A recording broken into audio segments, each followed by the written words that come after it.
The fresh bruises were impossible to hide in the summer heat. I tugged at my sleeve for the 100th time that morning, wincing as the fabric grazed the tender skin of my forearm. July in Boston was unforgiving, and the mansion's air conditioning only reached certain rooms, never the ones I cleaned. My name is Eliza Morgan, and I had been working as a housekeeper at the Bellamy estate for 3 weeks. The pay was better than anything I could have found elsewhere with my limited resume, especially since my divorce from Ray had left me with nothing but debts and nightmares.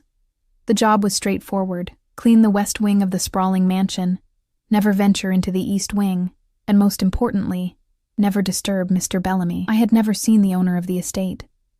The staff spoke of him in hushed whispers, their voices dropping to a reverent murmur whenever his name was mentioned. Vincent Bellamy. Even his name carried weight, seemed to press against the air when spoken aloud.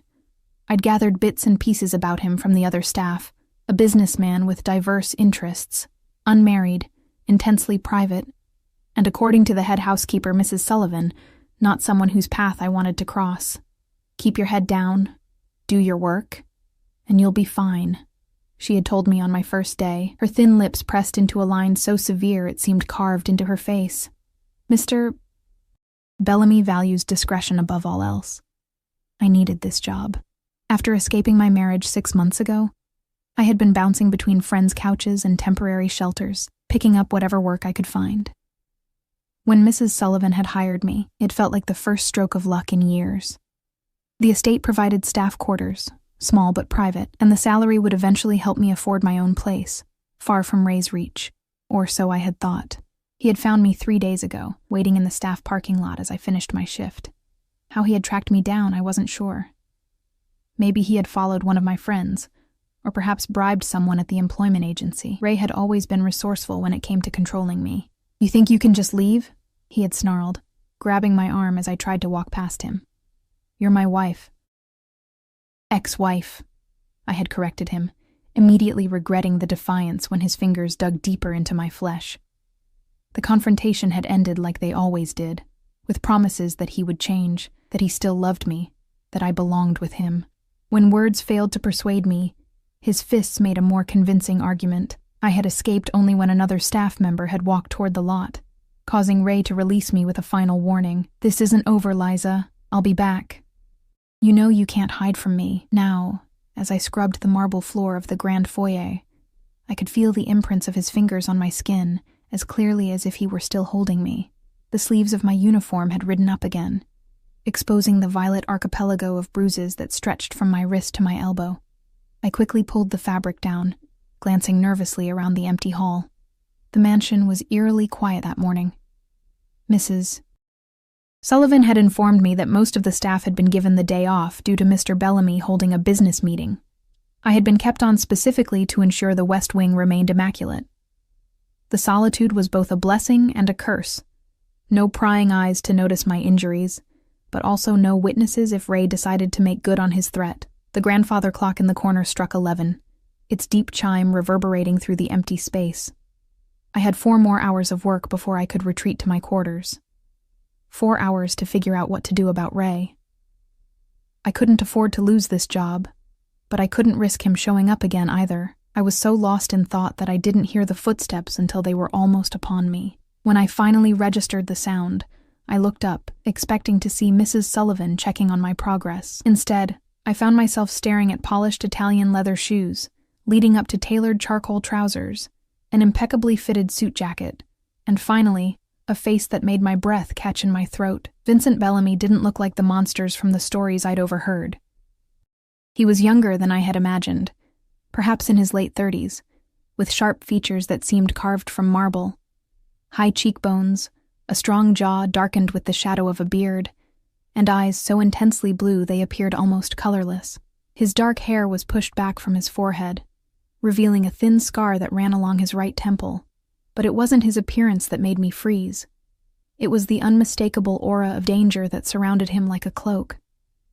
He moved with the fluid grace of a predator, each step deliberate and controlled. Behind him stood a mountain of a man, arms crossed and expression blank, clearly security of some kind. I scrambled to my feet, nearly slipping on the wet marble in my haste. "I'm sorry, sir, I didn't." His gaze swept over me, cataloging and assessing in a single glance. When his eyes landed on my exposed forearm, where my sleeve had betrayed me once again, they narrowed almost imperceptibly. "You must be the new hire." His voice was unexpectedly soft, a smooth baritone that somehow made me more nervous than if he had shouted. "Eliza, correct?" My pulse stuttered. How did he know my name? "Yes, sir." "I apologize for being in your way. I'll move to another area immediately." He remained perfectly still, his eyes never leaving the darkened skin of my arm. "That won't be necessary." Then, with a slight inclination of his head, he addressed the man behind him. "Marco, tell the others I'll be delayed. 10 minutes. Marco nodded and retreated without a word, leaving me alone with Vincent Bellamy. The silence stretched between us, thick and suffocating. "How long have you worked here, Eliza?" he asked, sliding his hands into his pockets in a gesture that should have appeared casual, but instead seemed calculated. 3 weeks, sir." My voice sounded small even to my own ears. "And do you find the work satisfactory?" I wasn't sure what answer he was looking for. "Yes, sir. Mrs. Sullivan runs a tight ship, but the position is exactly what I needed." He took a step closer, and I instinctively backed away, my hip bumping against the bucket of cleaning water, some of it sloshed over the side, splashing onto the floor I had just polished. "Oh God, I'm sorry," I gasped, dropping to my knees to mop up the spill before it could spread. In my panic, I didn't notice him moving until his shadow fell over me. Then, impossibly, he was kneeling as well, his expensive suit mere inches from the wet floor. "Sir, please, you'll ruin your arm," he interrupted, his voice still measured but with an undercurrent I couldn't identify. "Those bruises, they're recent." It wasn't a question, but I answered anyway. "It's nothing. I'm clumsy, that's all." His eyes met mine, and I had the distinct feeling he was seeing straight through the lie. "I dislike being lied to, Eliza." My throat went dry. "I'm sorry. Don't apologize for things that aren't your fault." He reached out slowly, as if approaching a wounded animal, and pushed my sleeve up further, exposing the full extent of the damage. His touch was light, clinical almost, but it sent a jolt through me nonetheless. "This was done to you." I couldn't speak. No one had ever confronted the bruises so directly before. Friends had noticed over the years, of course, but they had looked away, uncomfortable with the reality of what Ray was doing to me. This stranger, this dangerous man, was the first person to acknowledge them without flinching. "Who?" he asked. And there was something in that single word that made me shiver. It wasn't curiosity, it was the calm certainty of someone accustomed to getting answers. "It doesn't matter," I whispered. "I can handle it, clearly." The sarcasm in his tone was mild but unmistakable. He stood in one fluid motion, adjusting his cufflinks. "Finish your work, Eliza. We'll speak again." Before I could respond, he turned and strode away, his footsteps echoing on the marble floor. I remained kneeling, my pulse racing, until the sound faded entirely. That night, I couldn't sleep. The brief encounter with Vincent Bellamy played on repeat in my mind, his eyes lingering on my bruises, his voice asking who with such quiet authority. I tossed and turned in my small bed, the sheets tangling around my legs like restraints. Around midnight, my phone buzzed with a text from Ray. "Tomorrow, 5 p.m. Staff lot. Be there, or I come inside to find you." The message sent ice through my veins. If Ray caused a scene here, I would lose everything. My job, my quarters, my chance at starting over. I considered calling the police, but previous attempts at restraining orders had only enraged him further. Ray had friends on the force. Reports mysteriously disappeared. I must have eventually fallen asleep, because I woke to pounding on my door at 6 a.m. Mrs. Sullivan's voice cut through the wood, sharp as a knife. "Eliza, Mr. Bellamy's office." Now, my stomach dropped. Had I done something wrong yesterday? Was I being fired? I dressed quickly in my uniform, trying to make myself as presentable as possible. Mrs. Sullivan was waiting in the hallway, her thin face pinched with an emotion I couldn't read. "What's happening?" I asked as she led me through the mansion, past the boundary I had been warned never to cross, into the East Wing. "Mr. Bellamy wants to see you. That's all I know," but her tone suggested she knew more than she was saying. We stopped at a heavy wooden door at the end of a long corridor. Mrs. Sullivan knocked twice, then opened it without waiting for a response. "She's here, sir. Send her in." The now familiar voice floated from inside. Mrs. Sullivan gave me a strange look. Was it pity? Before ushering me into the room and closing the door behind me, Vincent Bellamy sat behind a massive desk of dark wood, reading from a file. He didn't look up immediately, leaving me standing awkwardly by the door, taking in the surroundings. The office was opulent but tasteful, with floor-to-ceiling bookshelves, leather furniture, and large windows overlooking the estate grounds. Finally, he closed the file and raised his eyes to mine. "Sit down, Eliza." I moved to the chair across from him, perching on the edge as if ready to flee at any moment.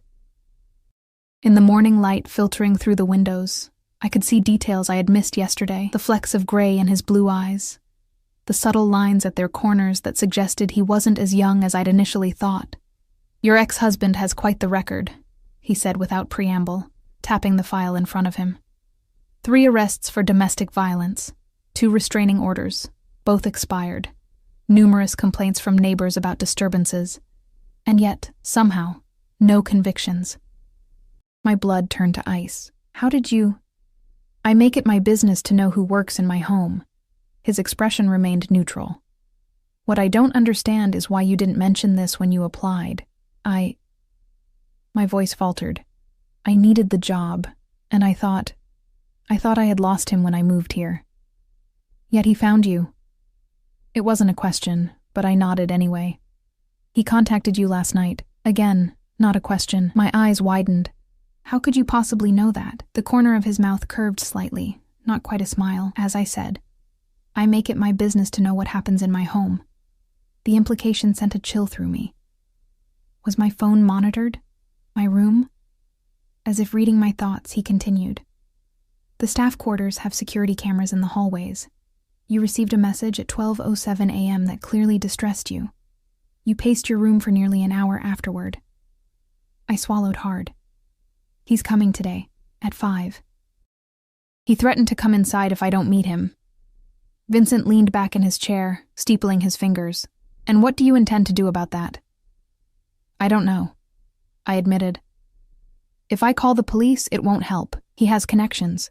If I refuse to see him, he'll make a scene and I'll lose my job. If I meet him—" I trailed off, the alternative too frightening to voice. "If you meet him, those bruises on your arm will have company." He finished my thought with brutal efficiency. Which leads me to my proposition. Proposition? I find myself in need of a personal assistant.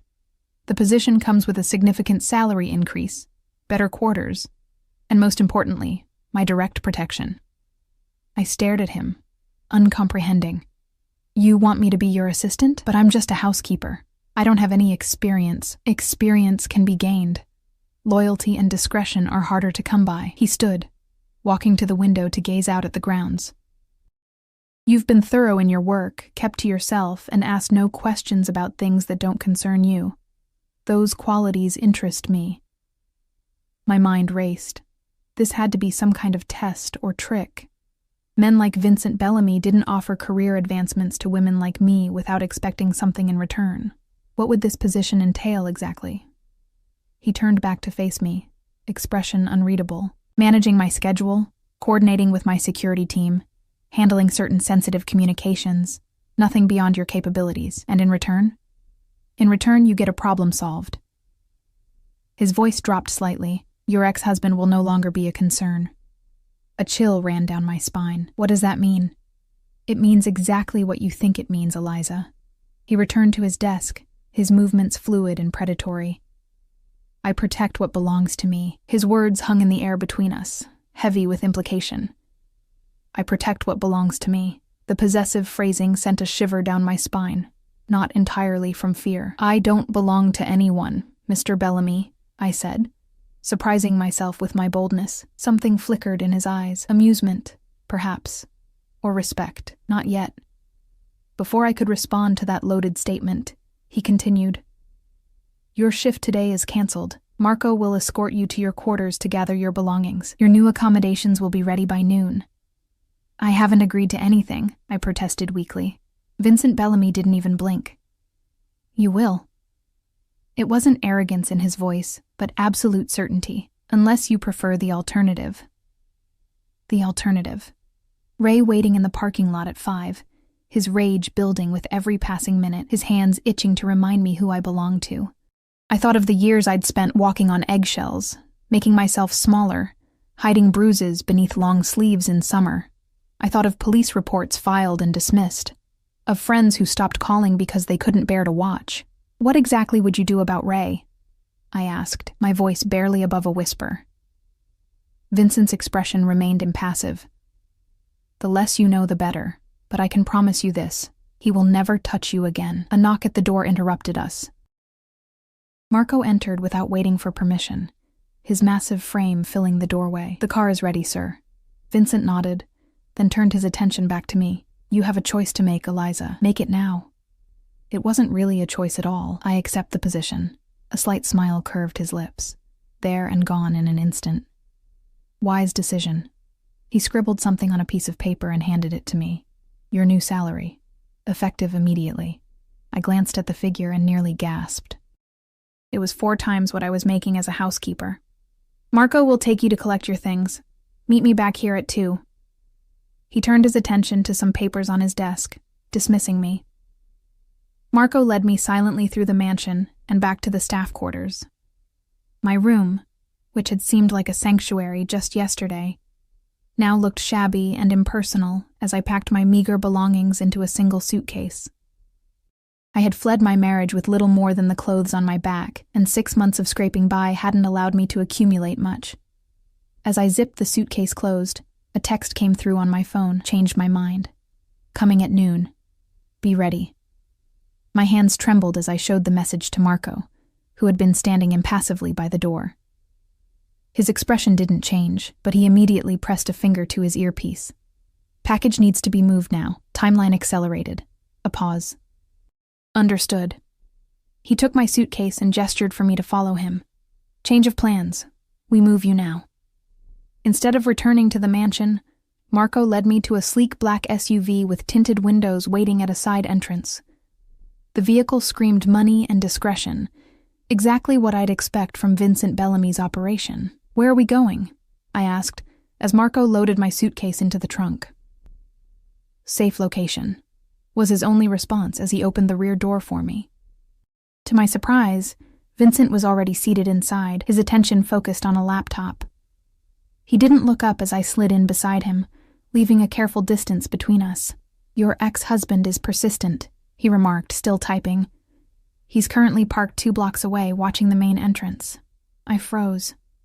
"How do you—" "I have eyes everywhere, Eliza."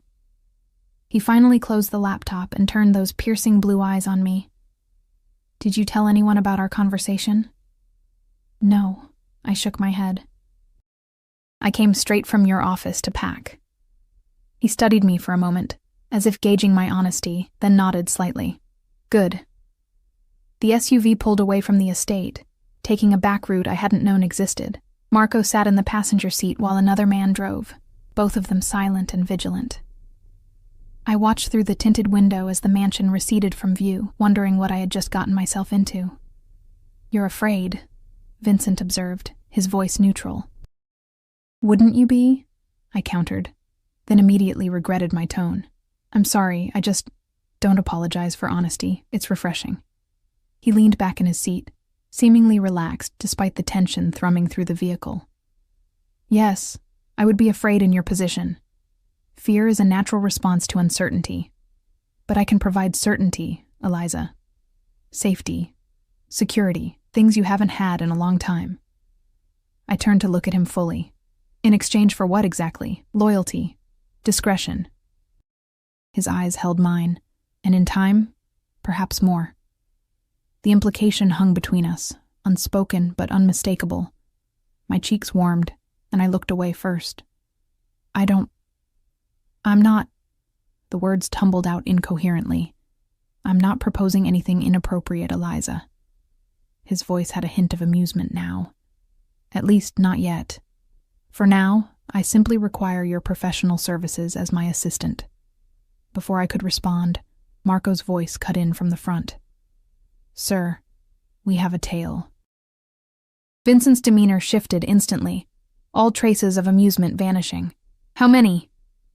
One vehicle. Blue sedan, single occupant, amateur hour. Ray? I breathed, my heart pounding. He must have seen me get into the SUV. Vincent placed a hand on my arm, not where the bruises were, but just below. His touch surprisingly gentle. He won't get near you. He pressed a button on the console between us. Change of plans. Take us to the downtown property. Yes, sir.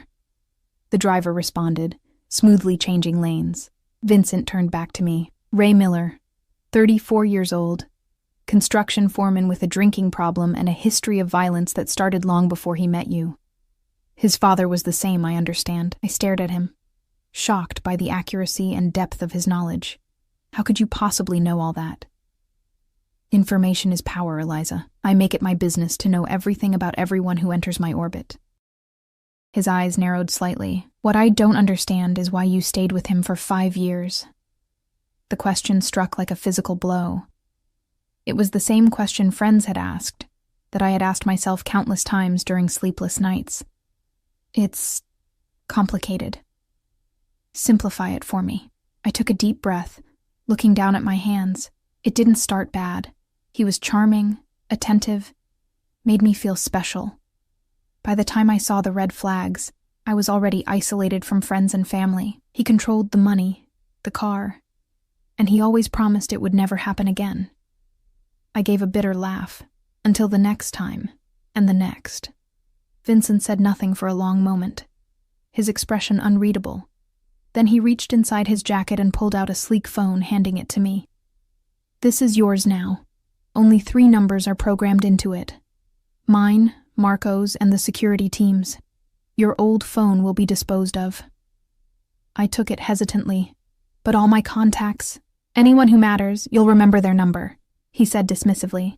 The rest weren't protecting you anyway. He wasn't wrong.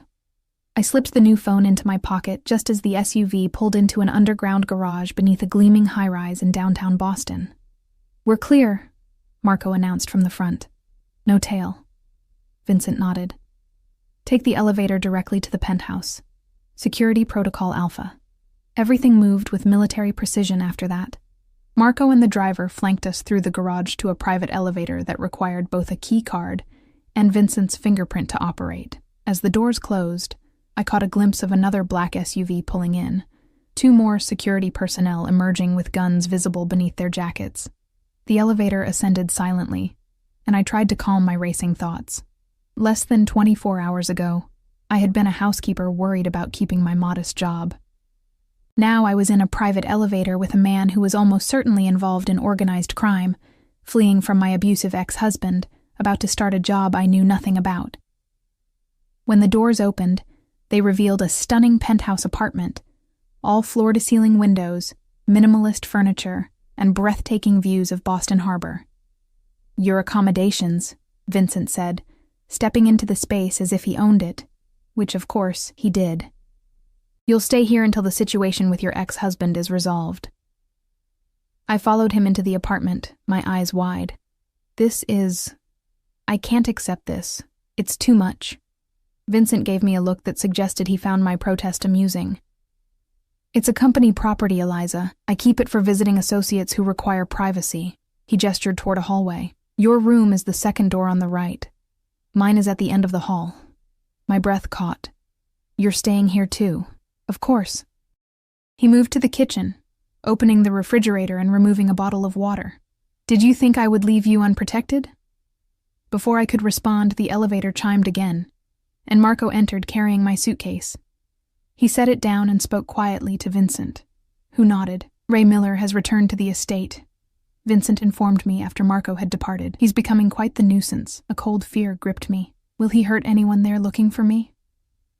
Vincent's expression darkened. He won't get past the gate. He checked his watch. I have business to attend to. Make yourself comfortable. There's food in the kitchen, clothes in the closet that should fit you, and anything else you need, you can ask Marco to procure. Clothes? I repeated, confused.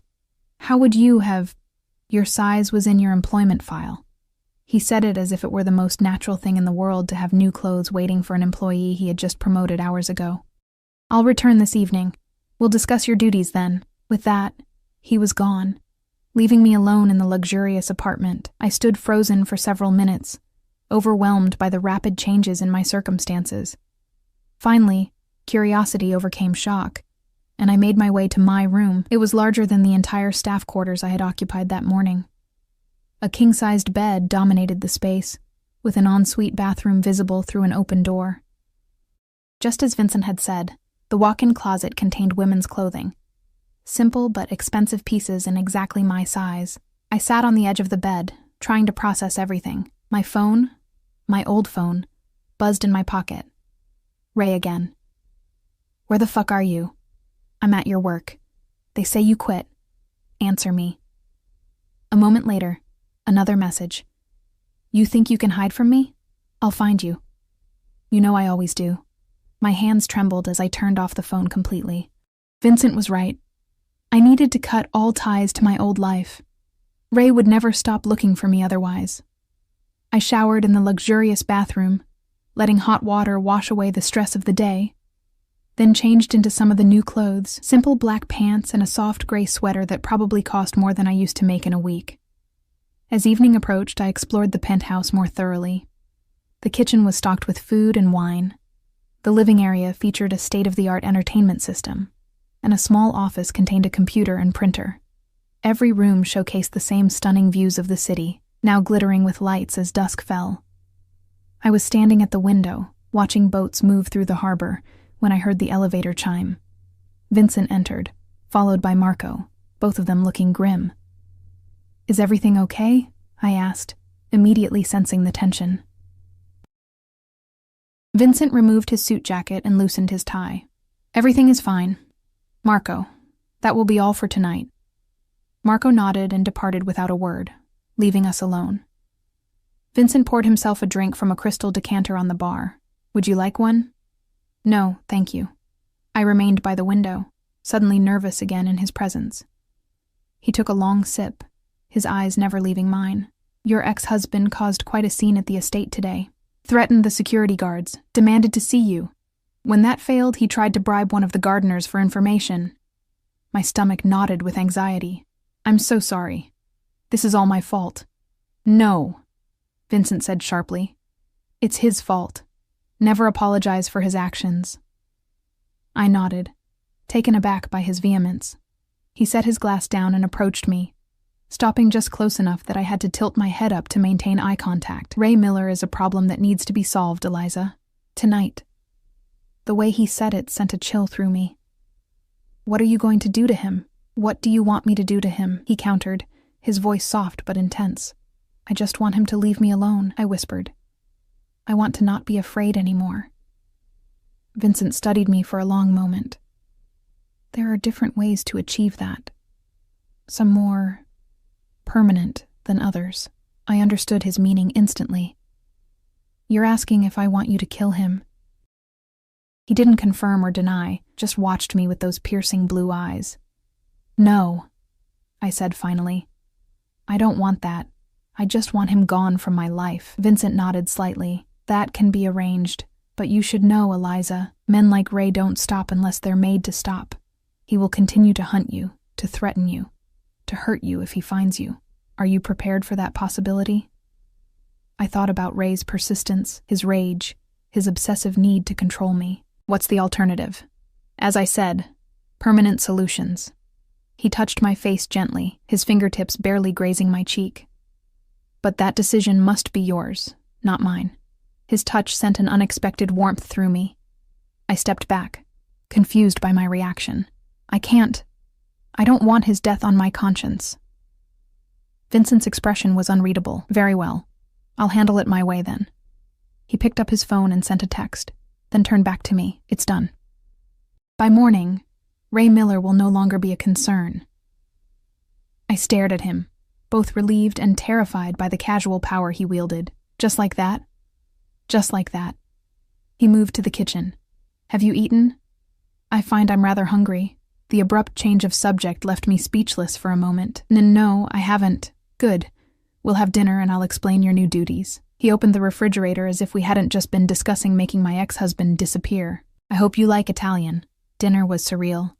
Vincent moved around the kitchen with unexpected grace, preparing pasta carbonara while I sat at the island counter, watching his hands work with efficient precision. The domesticity of the scene contrasted sharply with our earlier conversation about my ex-husband's impending disappearance. "You cook," I observed, unable to hide my surprise. His lips quirked in what might have been a smile. "I contain multitudes, Eliza." He slid a glass of red wine toward me. "You seem nervous. Can you blame me?"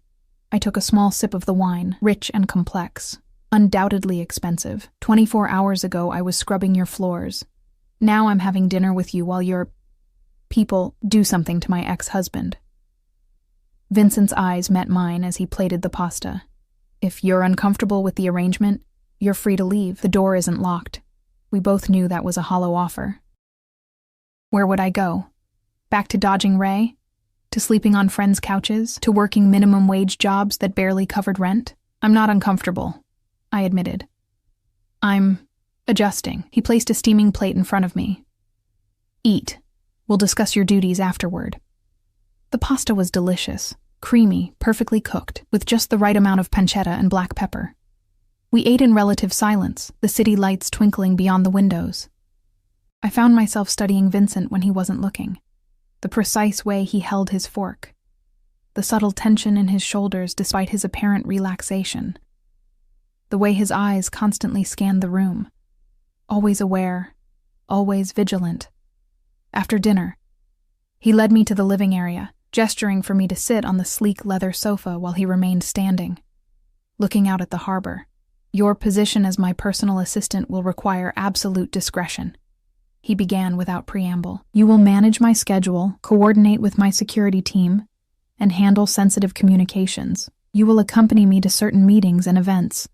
You will have access to information that others would kill for. The salary I mentioned is non-negotiable, as is your loyalty." I took another sip of wine to steady my nerves. "What exactly is your business, Mr. Bellamy?" He turned to face me, expression unreadable. "Import, export, primarily. Real estate, financial consulting. Nothing that would concern you directly." The vague answer confirmed my suspicions. Vincent Bellamy was not just a wealthy businessman. He was something else entirely, something dangerous. And if I hear or see things that concern me? I asked carefully.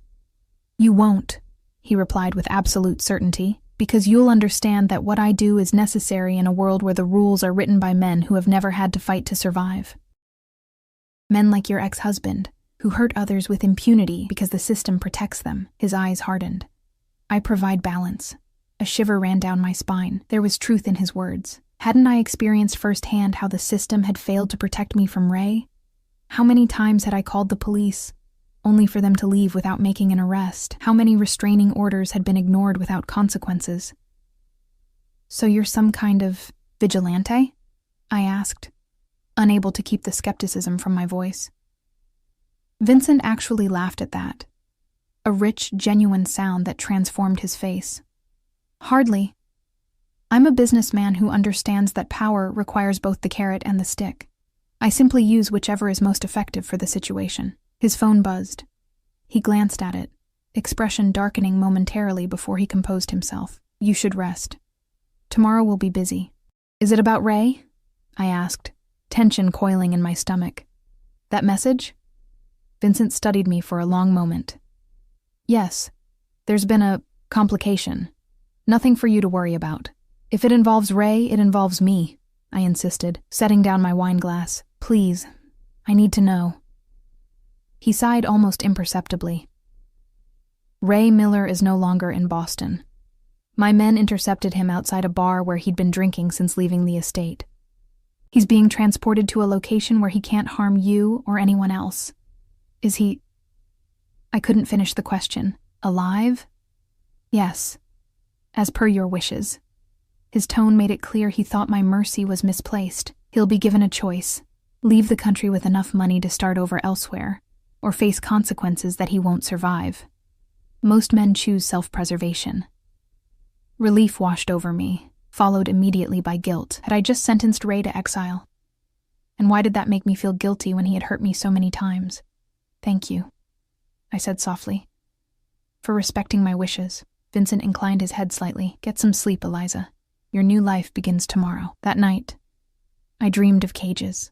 Golden, beautiful cages with open doors. In the dream, I kept walking back inside even though I could have flown away. I woke gasping, drenched in sweat, the first light of dawn seeping through the curtains. After showering, I found clothes laid out on the bed, a simple but elegant black dress I didn't remember seeing in the closet the day before, with a note. Breakfast at 7. Wear this. V. The handwriting was strong and angular, much like the man himself. I dressed quickly, noting how perfectly the dress fit, as if it had been made for me. It covered my bruises completely while remaining professional and understated. Vincent was already at the dining table when I emerged, dressed in another impeccable suit, scrolling through his phone while drinking coffee. He looked up as I entered, his eyes making a quick assessment. Good, he said simply, then gestured to the seat beside him where a place was set. Coffee? I nodded, taking the seat. Did Ray make his choice? Vincent's expression revealed nothing as he poured coffee into a waiting cup. He did. I waited for elaboration, but none came. The message was clear. That chapter was closed. Whether Ray had chosen exile or the alternative wasn't my concern anymore. Today you'll accompany me to several meetings, Vincent continued, pushing a tablet across the table. Your schedule is on here, along with information about each person we'll be meeting. Memorize what you can. Any questions they ask you, defer to me unless I indicate otherwise. I scrolled through the schedule. 4 meetings, lunch at an exclusive restaurant I'd only read about in magazines, then back to the penthouse by 6. What should I say if they ask about my role? The truth. You're my new personal assistant. He sipped his coffee, watching me over the rim. Nothing more, nothing less. The elevator chimed, and Marco entered carrying a sleek leather briefcase. Car's ready downstairs, sir. Vincent stood, buttoning his jacket in one smooth motion. Shall we? The day passed in a blur of luxury cars, upscale offices, and powerful people who treated Vincent with a mixture of respect and fear. I observed more than I participated, noting how Vincent's demeanor shifted subtly with each person we met. Charming with the banker, coldly professional with the real estate developer, quietly menacing with the nervous man who owned a chain of restaurants. By the time we returned to the penthouse that evening, I had a much clearer picture of Vincent Bellamy's empire, legitimate businesses intertwined with others that operated in shadier territories. He was careful, never explicitly discussing anything illegal, but the implications were there in coded language and meaningful glances. You did well today, he said, as we rode the private elevator up to the penthouse. You observed, you listened, you didn't speak out of turn. I'm a quick learner, I replied, exhausted but oddly exhilarated. There was something intoxicating about being in Vincent's orbit, watching him command rooms with nothing more than his presence. The elevator doors opened, and Vincent placed his hand lightly on the small of my back as we stepped into the penthouse. The casual touch sent an unexpected warmth through me. Are you hungry? He asked, removing his suit jacket and draping it over a chair. Before I could answer, his phone rang. The transformation was immediate, his relaxed demeanor vanishing, replaced by cold fury as he listened to whoever was on the other end. When? He demanded, his voice deadly quiet. Find him. Now. He ended the call, his expression murderous. What's wrong? I asked, fear creeping back into my chest.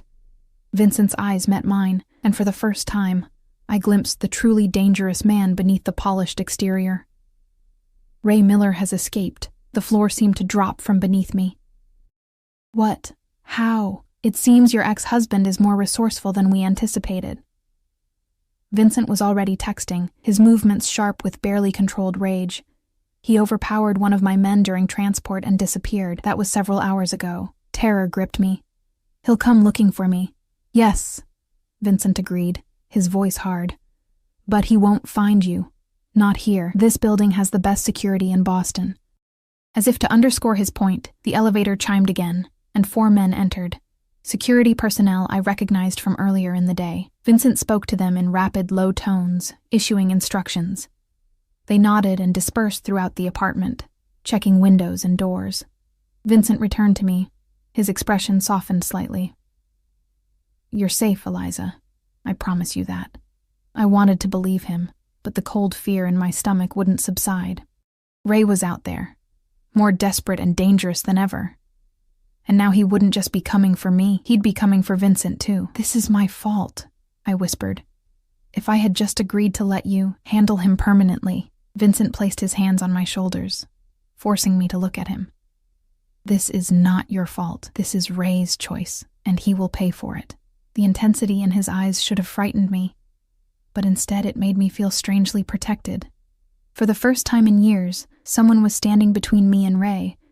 Someone Ray couldn't intimidate, or bribe, or outmuscle. "What happens now?" I asked. "Now," Vincent said, his hands still on my shoulders. "We wait. My men will find him. And when they do..." He didn't finish the sentence. He didn't need to. We stayed in the penthouse for 3 days, the security presence constant.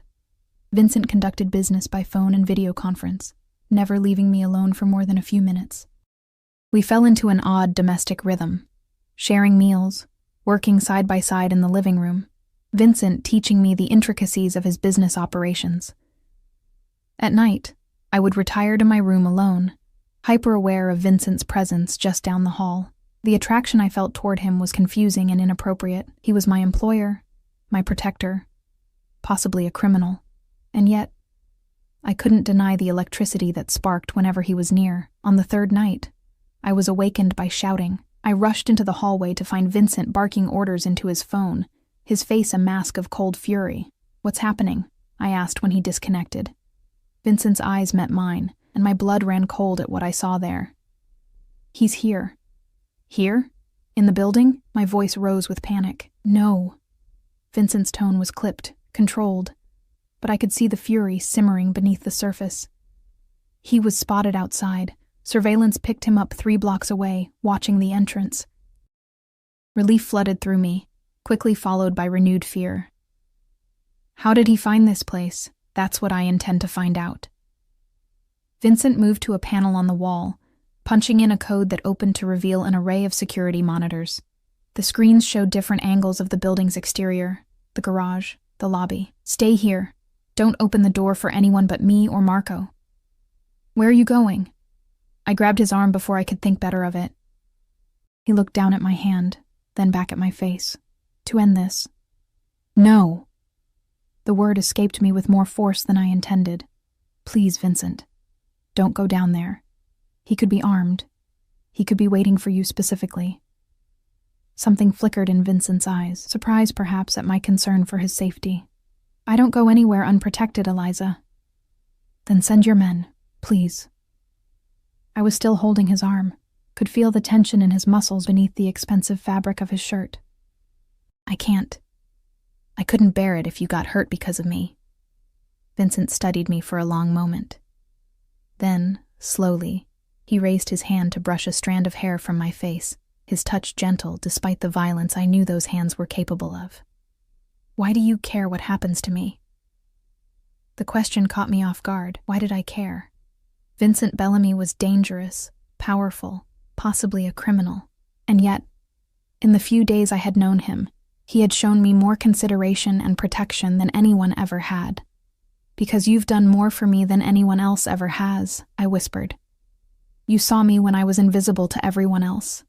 His expression softened almost imperceptibly. He cupped my cheek in his palm, and I found myself leaning into his touch. "I saw you because I recognized something in you, Eliza. Strength. Resilience.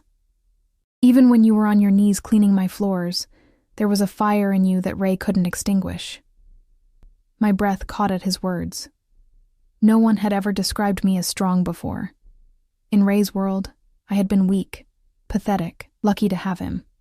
In Vincent's eyes, I was something else entirely. The moment stretched between us, charged with unspoken tension. Then his phone buzzed, breaking the spell. He checked it, his expression hardening once more. "They've lost visual on him," he said, dropping his hand from my face. "Stay here. Lock the door behind me." This time I let him go, watching as he pressed the elevator call button. Before stepping inside, he turned back to me. "Eliza, Yes? If anything happens to me, Marco has instructions to get you far away from here. Somewhere Ray will never find you. The elevator doors closed before I could respond, leaving me alone in the penthouse that had become both sanctuary and prison. I locked the door as instructed, then paced the living room, checking the security monitors every few minutes. The cameras showed Vincent and 4 security men exiting the building, spreading out to search the surrounding area. My heart pounded as I watched Vincent move with predatory grace, his hand inside his jacket where I suspected he carried a weapon. Hours passed with no sign of Ray. Eventually, Vincent and his men returned to the building. I unlocked the door as soon as I heard the elevator approaching, relief washing over me when Vincent stepped out, unharmed. "No sign of him," he said, loosening his tie. But he was definitely here. The convenience store owner across the street confirmed it, said a man matching Ray's description was asking questions about the building, specifically about the penthouse. Ice settled in my stomach. He knows I'm here. It appears so. Vincent poured himself a drink, his movements controlled but tense. "Which means someone talked. Someone told him where to find you. Who would do that? Who even knows I'm here besides you and your men?" Vincent's expression was cold. "That's what I'm going to find out." The next day was tense, the atmosphere in the penthouse thick with unspoken danger. Vincent doubled the security detail and canceled all his in-person meetings, working from the home office while keeping me within sight at all times. That afternoon, Marco arrived with a tablet, showing Vincent something that made his jaw clench. They spoke in low voices, occasionally glancing in my direction. Finally, Vincent gestured for me to join them. "We found his informant," Vincent said without preamble, "a valet from my estate. Ray paid him $5,000 for information on your whereabouts." "What will you do to him?" I asked, almost afraid of the answer. "That's not your concern." Vincent's tone was final. "What matters is that we now have a way to track Ray." "How?" "The valet has agreed to cooperate. He's setting up a meeting with Ray tonight, claiming to have more information about your routine here. The plan was clear. Use the valet as bait, trap Ray when he showed up, and... Then what? I didn't ask. Part of me didn't want to know. As evening approached, the tension in the penthouse ratcheted higher. Vincent was constantly on his phone, receiving updates from his men who were positioned around the meeting location, an abandoned warehouse at the edge of the city. The valet had convinced Ray that Vincent stored valuable items there, including information about my schedule and security details. "He's taken the bait," Vincent announced at 9 p.m., a cold smile playing at his lips. "Ray's been spotted approaching the warehouse." I should have felt relieved. This would all be over soon. Instead, I felt hollow, as if watching the final act of a tragedy I had unwittingly helped script. "What will happen to him?" Vincent's eyes met mine. "What do you want to happen to him, Eliza?" The question hung between us, weighted with implication. Did I want Ray dead? Did I want him to suffer? Or did I just want him gone, out of my life forever? I closed my eyes, searching for the truth within myself. I want him to never hurt anyone again, me or any other woman. But I don't want to be the reason for more violence in the world. Vincent's expression was unreadable. "Sometimes violence is the only language men like Ray understand." "I know," I whispered. "But it doesn't have to be death. Make him understand that if he ever comes near me again, if he ever hurts another woman." Then I trailed off, unable to finish the thought. Vincent nodded slowly. "I understand." He sent a text, then looked back at me. "It will be handled according to your wishes." An hour later, Vincent's phone rang. He answered, listening intently, his expression giving nothing away. When he hung up, he turned to me. "It's done," he said simply. "Is he?" I couldn't finish the question. "Alive?" "Yes." "In considerable pain?" "Also yes." Vincent moved to the bar, pouring 2 drinks. He handed one to me. "Ray Miller has been convinced that returning to Boston or attempting to contact you again would be the last mistake he ever makes. He's currently on a cargo ship bound for Europe with a one-way ticket and just enough money to start over somewhere far away." Relief flooded through me, my knees weakening so suddenly that I had to sit down. It was over. Ray was gone.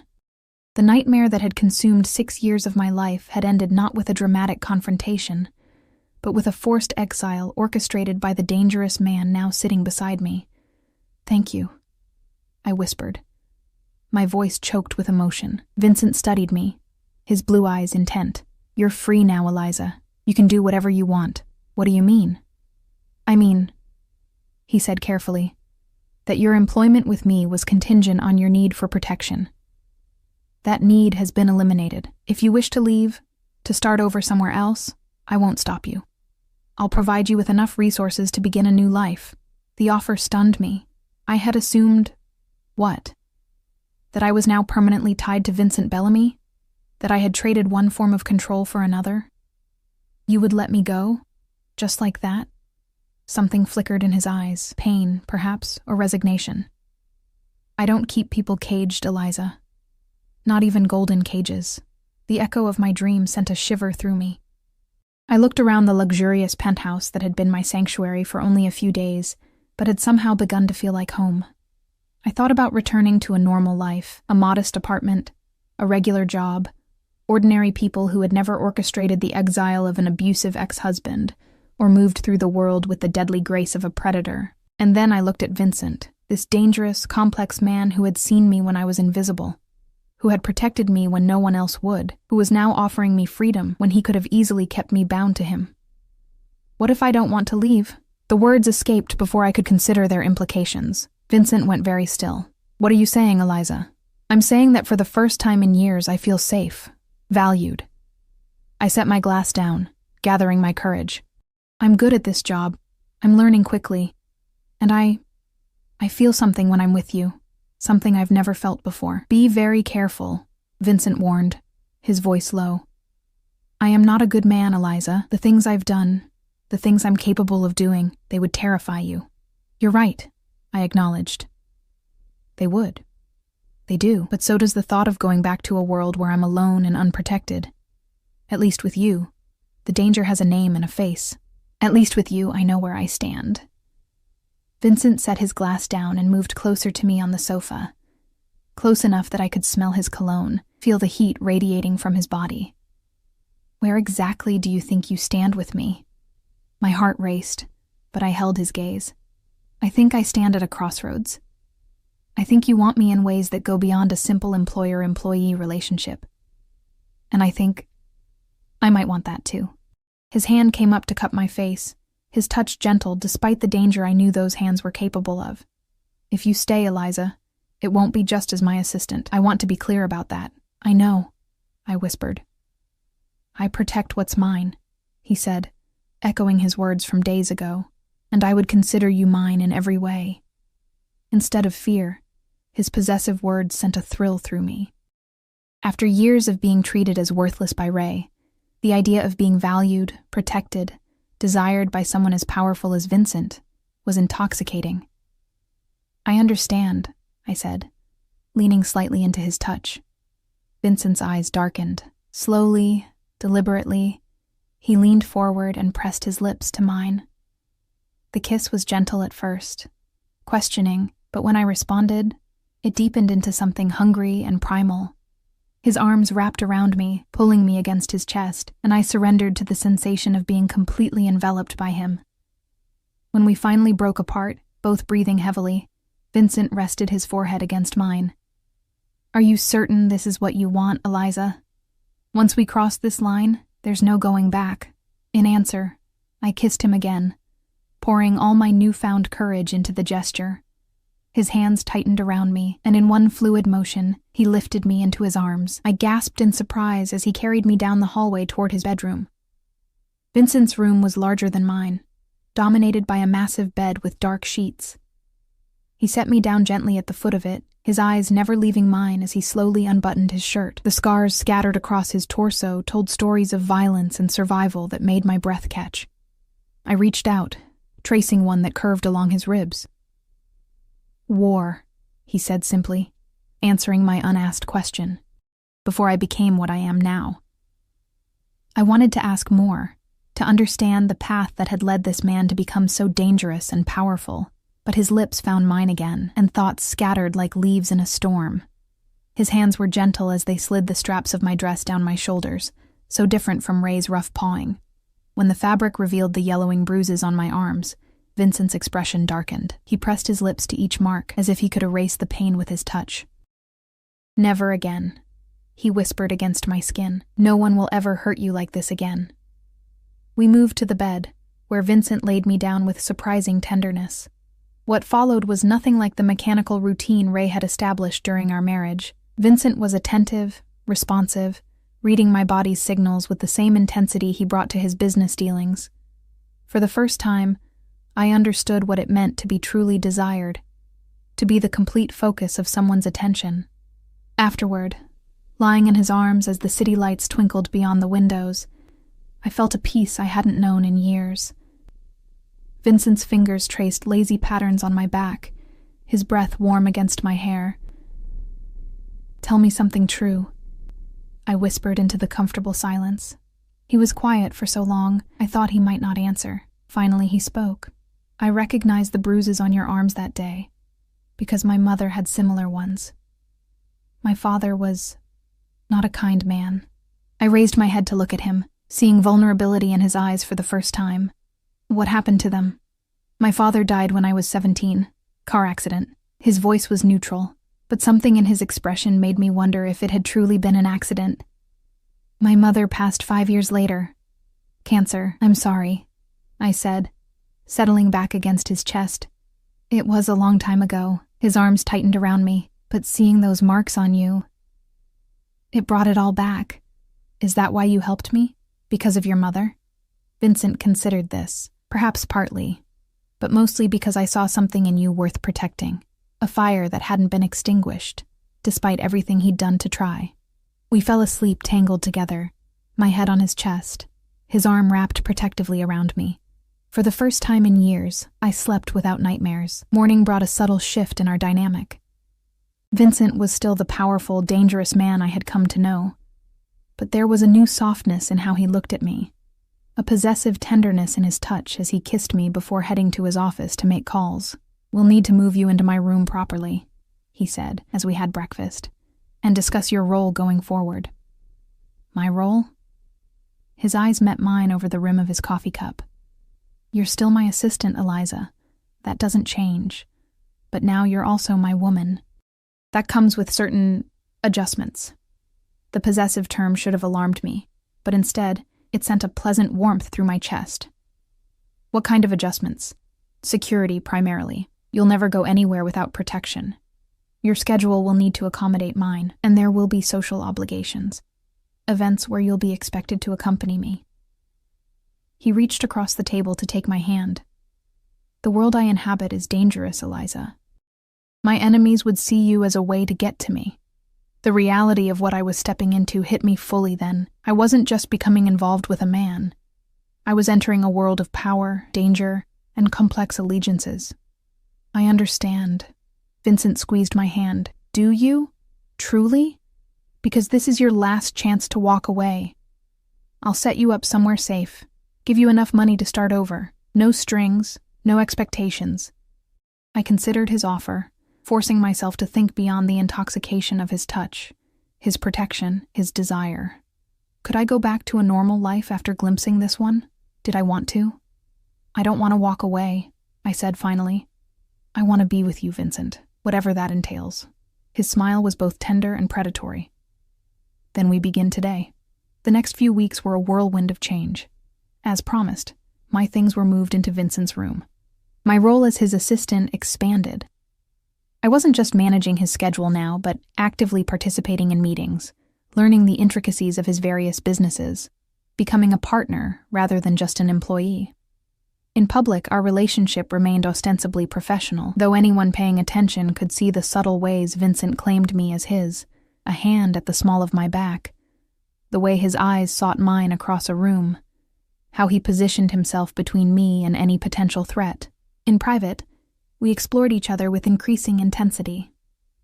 Vincent was a passionate lover, by turns tender and commanding, always attuned to my responses. He seemed to take particular pleasure in erasing Ray's imprint on my body and mind, replacing fear with desire, pain with pleasure. 3 months after that first night together, Vincent took me to an exclusive restaurant overlooking the harbor. We were seated at a private table with panoramic views of the water, the city lights reflecting like fallen stars on the dark surface. "Are you happy, Eliza?"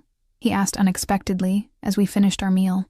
I looked at him across the candlelit table, this dangerous, complex man who had remade my world. "Yes," I answered honestly.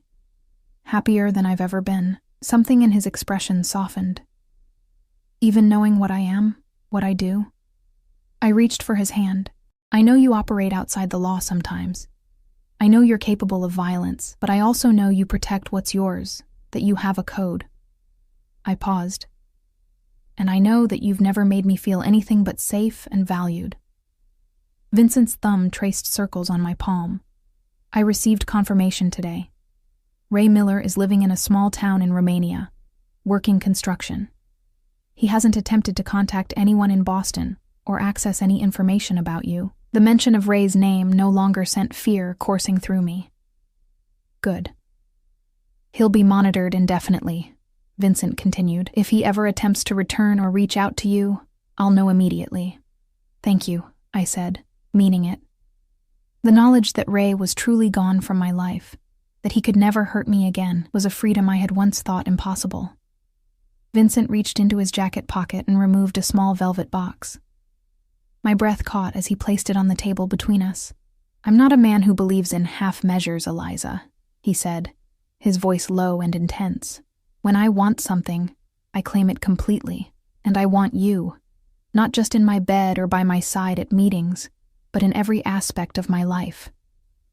He opened the box, revealing a stunning diamond ring, elegant, expensive, but not ostentatious. "This isn't just jewelry. It's a statement to the world that you're mine, under my protection, that anyone who touches you answers to me."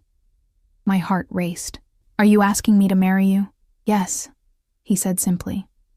"I want you to be my wife, to share my name, my home, my life." His blue eyes held mine. "I can't promise you a normal life, Eliza, but I can promise that you will never be invisible again, never be unprotected, never be unloved." Tears pricked at the corners of my eyes. 6 months ago, I had been cleaning floors, hiding bruises, living in constant fear. Now I was being offered a life of luxury, protection, and power by a man who saw me, truly saw me, and wanted me anyway. "Yes," I whispered, my voice thick with emotion. "Yes, I'll marry you." Vincent slid the ring onto my finger, then raised my hand to his lips. "Mine," he murmured against my skin. "Yours," I agreed, understanding fully what that meant in his world. The wedding was small but elegant, held at Vincent's estate with only trusted associates in attendance. I wore a simple white gown that made Vincent's eyes darken when he first saw me walking toward him. The ceremony itself was brief, traditional vows exchanged with an intensity that made them feel like sacred promises. At the reception afterward, I noticed a subtle shift in how Vincent's associates treated me. With new deference, new caution, I wasn't just the boss's woman anymore. I was Mrs. Bellamy, a position that carried its own weight and power. As we danced our first dance as husband and wife, Vincent held me close. "Any regrets?" he murmured in my ear. I thought about the path that had led me here, the pain, the fear, the unexpected salvation. "Not one," I replied truthfully. "Good," he said, his lips brushing my temple. "Because you're mine now, Eliza, for better or worse." 6 months into our marriage, I stood in our penthouse bathroom, staring at the positive pregnancy test in my hands. Joy and trepidation warred within me. Joy at the new life growing inside me. Trepidation at bringing a child into Vincent's dangerous world. When I told him that night, his reaction surprised me. His face transformed with a vulnerability I'd rarely seen, his hands trembling slightly as they rested on my still flat stomach. "A family," he whispered, something like wonder in his voice, something I never thought I'd have. In that moment, I glimpsed the man beneath the dangerous exterior, a boy who had watched his mother suffer, who had lost his parents young, who had built an empire on fear and respect, but had always lacked the one thing money couldn't buy. A family who loved him, not for his power, but for himself, "We'll need to make changes," he said, his strategic mind already working. "Security upgrades at all properties, background checks on medical staff. Perhaps relocate to the estate full-time. It's more defensible." I placed my hands over his. "We'll figure it out together." His eyes met mine, intense and sincere. "I will keep you both safe, Eliza, no matter what it takes." "I know," I said simply, because I did know. Vincent Bellamy was many things. Dangerous, powerful, ruthless when necessary. But he was also a man of his word. He protected what was his. And now, that included not just me, but the child we had created together. As Vincent pulled me into his embrace, I reflected on the strange path my life had taken. The bruises that had once marked my skin had faded, along with the fear that had been my constant companion for years. In their place was something I had never expected to find, especially not with a man like Vincent. Love, security, and the promise of a future where I would never again be invisible. The Mafia boss who had noticed my bruises had indeed made my ex-husband vanish, but in the process, he had helped me find myself, and a life I never could have imagined.